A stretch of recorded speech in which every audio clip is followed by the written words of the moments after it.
بسم اللہ الرحمن الرحیم۔ السلام علیکم۔ میں ہوں آپ کا بھائی عباس حمدانی اور آپ دیکھ رہے ہیں جعفریات ٹی وی۔ آج کا ہمارا موضوع گفتگو ہے دا لائف سٹوری آف منصور کی قسط نمبر 35۔ دوستو، باوزائی اور نین تارہ چلتی ہوئی بالکل میرے سامنے آ گئی۔ میں اس اچانک غیر متوقع صورتحال سے مبہوت سا ہو گیا۔ باوزائی نے میری آنکھوں کے سامنے آ کر ہاتھ ہلایا تو میں نے چونک کر اسے دیکھا اور اس کے پاؤں کی طرف ہاتھ کر کے کہا، پیری پہنے ہیں بزرگوں، پاؤں کو ہاتھ لگاتا ہوں بزرگوں۔ باوزائی نے ہنستے ہوئے کہا، ارے واہ منا، تم تو کافی تمیزدار اور اخلاقی ہو گئے ہو۔ بزرگوں کا احترام تو میں ہمیشہ سے ہی کرتا ہوں، اور بعض روحوں کا احترام بھی کرنا پڑتا ہے کیونکہ وہ چمٹ جائیں تو جان نہیں چھوڑتی۔ میں نے دانت پیستے ہوئے کہا۔ باوزائی ہنسی اور کہنے لگی، باوزائی اگر ایک دفعہ ہاتھ پکڑ لے تو چھوڑتی نہیں۔ تمہارا ہاتھ تو ماسٹر میرے ہاتھ میں دے کر گئے تھے کہ اس بچے کا خیال رکھنا۔ میں نے کہا، میں دنیا کا واحد بچہ ہوں گا جس کو 20 سال کی عمر میں گود لیا گیا۔ باوزائی نے کہا، بچے جتنے بھی بڑے ہو جائیں ماں باپ کے لیے تو بچہ ہی رہتے ہیں۔ میں نے کہا، تم دنیا کی پہلی ماں ہوگی جسے اپنے بیٹے کا گھر آباد ہونا پسند نہیں۔ باوزائی نے کہا، اگر چھوٹا بچہ آگ کے چمکتے انگارے کو پکڑنے کی ضد کرے تو کیا ماں اس کو وہ انگارہ دے گی؟ ماں کو پتہ ہوتا ہے کہ یہ کم عقل نادان ہے، اپنا آپ جلا بیٹھے گا۔ اس نے میرے سر پر ہاتھ مارتے ہوئے کہا۔ نین تارہ ہماری باتیں سن کر ہنس رہی تھی جبکہ کاجل ہماری گفتگو حیرانی سے سن رہی تھی کہ یہ کیا کہہ رہے ہیں۔ میں نے نین تارہ کی طرف متوجہ ہوا اور کہا، آپ کے بھی پاؤں چھوتا ہوں بزرگوں۔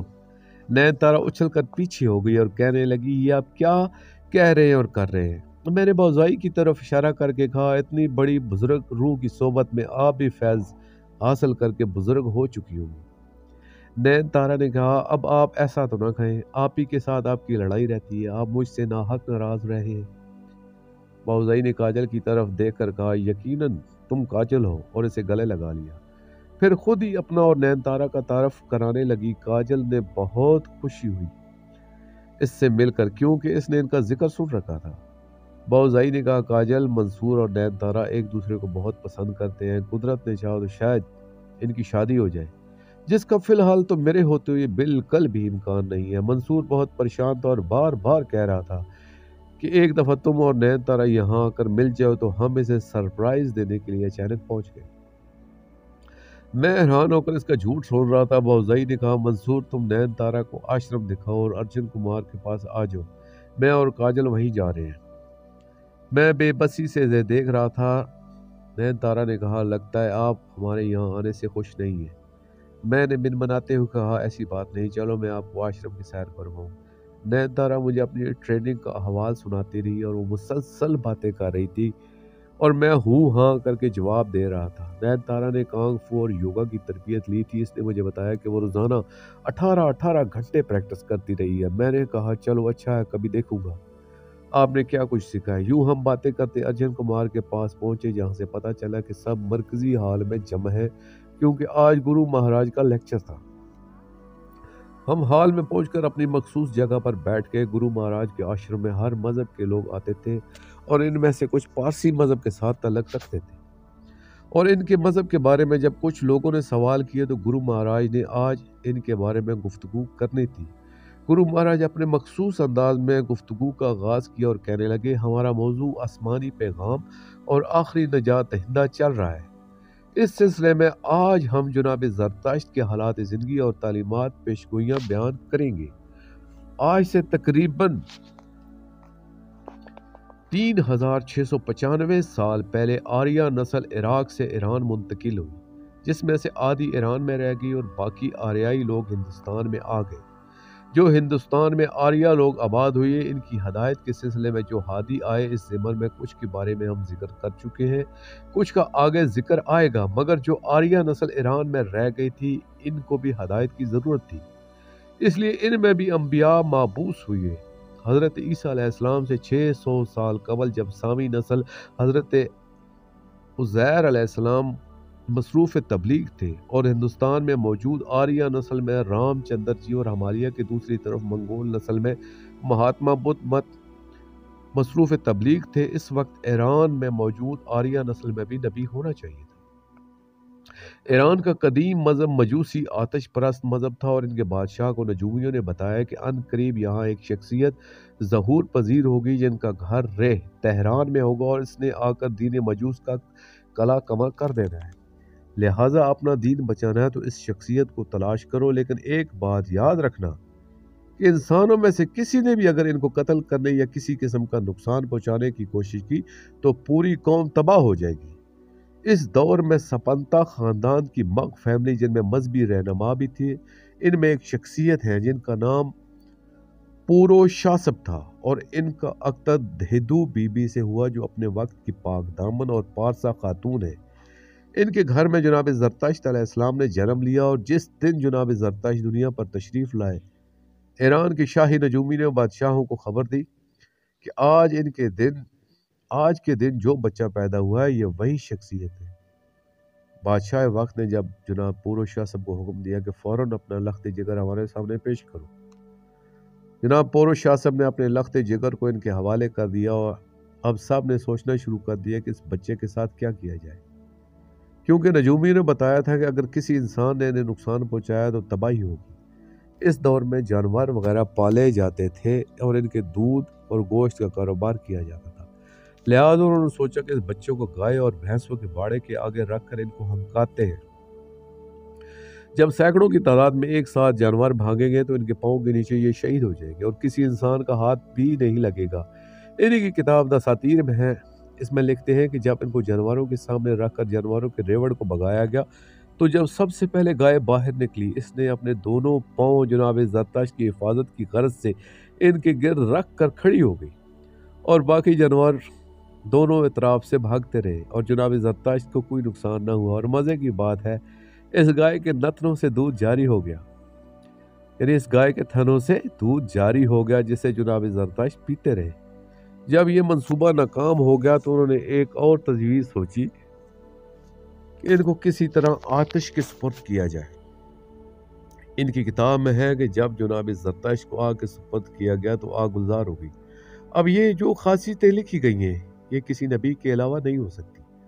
پھر انہوں نے منصوبہ بنایا کہ ان کو گھنے جنگل میں رات کے وقت خونخوار بھیڑیوں کے غار کے آگے رکھ دیں، وہ صبح تک ان کو شہید کر دیں گے۔ انہوں نے ایسا ہی کیا، رات کو غار کے سامنے رکھ کر آ گئے، مگر صبح جب جا کر دیکھا تو وہاں منظر ہی تبدیل تھا۔ جناب زرتشت کی طرف دو بھیڑیوں نے آنے کی کوشش کی تھی جن کے پاؤں زمین میں دھنس چکے تھے۔ اس کے بعد ان کو فرشتے اٹھا کر لے گئے اور ان کو پروان چڑھایا۔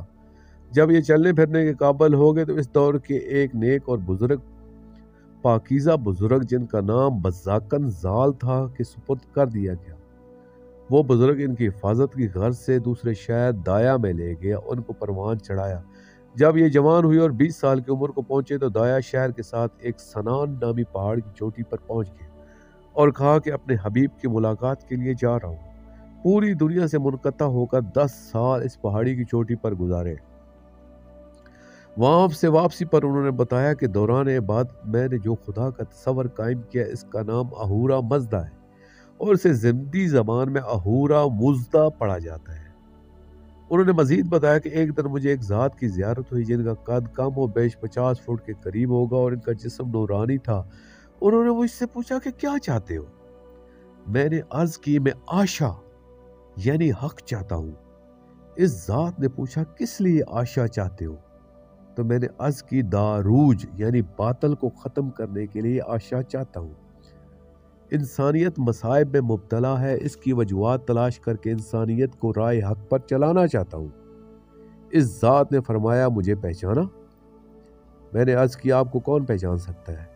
اس ذات نے فرمایا ہمارا نام وہوم مانا ہے، یعنی کہ ان کی قدیم زندی زبان میں وہوم مانا کہتے ہیں، اور پہلی زبان جو فارسی سے ملتی جلتی زبان ہے اس میں بہامن کہتے ہیں۔ اس کے بعد انہوں نے فرمایا او میں تمہیں زیارت کراؤں، اور ان کا ہاتھ پکڑ کر ایسے مقام پر لے گئے جہاں ان کو اپنا سایہ تک نظر نہیں آ رہا تھا۔ اس مقام پر ایک اور شخصیت کی خدمت میں مجھے پیش کیا جن کا نام اہورا مزدہ ہے جو میرا خدا ہے۔ انہوں نے مجھے حق کی تعلیم دی، جو کچھ میں بیان کروں گا یا تمہیں سناؤں گا یہ سب اپنے خدا سے سن کر آیا ہوں۔ عجیب اتفاق کہہ لیں یا حقیقت کہہ لیں کہ جناب زرتشت کی 10 سالہ تبلیغ کے نتیجے میں ان کے چچا زاد بھائی کے علاوہ کسی نے ان کی تبلیغ یا دین کو تسلیم نہیں کیا۔ ان کی ایک کتاب یاسنا ہے جس میں انہوں نے فرمایا کہ اے اہورا مزدہ، آپ نے مجھے ایسا دین بتایا کہ 10 سال سے کسی نے اس دین کو تسلیم ہی نہیں کیا۔ اگر یہ دین ان کے لیے نہیں ہے تو کس کے لیے ہے؟ کسی کو تو توفیق عطا فرمائے، کیونکہ میں اکیلا ہوں۔ اس دعا کے بعد کچھ تسلی اور یہ دین کی تبلیغ کے لیے اس وقت کے حاکم کے پاس تشریف لے گئے، جس نے قبول کرنے سے انکار کر دیا۔ پھر انہوں نے سوچا کسی اور بادشاہ کے پاس جانا چاہیے۔ وہاں سے یہ بلخ کے حاکم کے پاس پہنچی، جس کا نام گشتاسو یا دشتاسو تھا۔ اس کے پاس پہنچ کر انہوں نے اپنی تبلیغ شروع کی۔ اس نے مجھے کہا کہ آپ کی تبلیغ مجھے سمجھ نہیں آتی۔ ایک بات ہو سکتی ہے کہ میری ایک گھوڑی ہے جو ایسی اعلیٰ نسل کی ہے کہ اس کے ساتھ کی دوسری گھوڑی پوری دنیا میں موجود نہیں ہے، اور وہ بہت زیادہ بیمار ہے جس کی آخری سانسیں چل رہی ہیں۔ اگر آپ اس کو ٹھیک کر دیتے ہیں تو میں آپ کے دین کو تسلیم کرنے کو تیار ہوں۔ اگر گھوڑی ٹھیک نہیں ہوتی تو پھر آپ بھی تشریف لے جائیں۔ جناب زرتشت گھوڑی کے پاس تشریف لے گئے۔ وہ فوراً ٹھیک ہو گئی اور اپنا سر ان کے قدموں میں رکھ دیا۔ یہ سب دے کر بادشاہ ایمان لے اور اس کے بعد اس نے جناب زرتشت سے عرض کیا، آپ کا باطنی مقام و مرتبہ بہت بلند ہے، مگر ظاہری صورتحال اس سے مختلف ہے، جس کی وجہ سے کوئی آپ کی بات سننے کو تیار نہیں ہوتا۔ اگر آپ بہتر سمجھیں تو میں اپنی بیٹی آپ کے عقد میں دینا چاہتا ہوں۔ اس عقد کی بنا پر لوگ آپ کو شاہ داماد کی حیثیت سے پہچانیں گے اور آپ کی بات سنیں گے۔ جناب زرتشت نے فرمایا، اہورا مزدہ سے پوچھ کر بتاؤں گا۔ انہوں نے اہورا مزدہ سے پوچھا۔ وہاں سے رضامندی کے بعد انہوں نے عقد کرنے کی رضامندی ظاہر کر دی۔ بادشاہ کی بیٹی کا نام ہوون تھا۔ اس عقد کے بعد ان کے دین کے کچھ ترقی ہوئی اور وہ لوگ ان کی بات سننے لگے اور ایک چھوٹی سی جماعت بن گئی۔ ان پر جو کتابیں نازل ہوئی ان میں ایک زیادہ مشہور ہے جسے بعد میں 2 مختلف حصوں میں تقسیم کر دیا گیا، ایک دساتیر اور دوسری اوسطا کے نام سے۔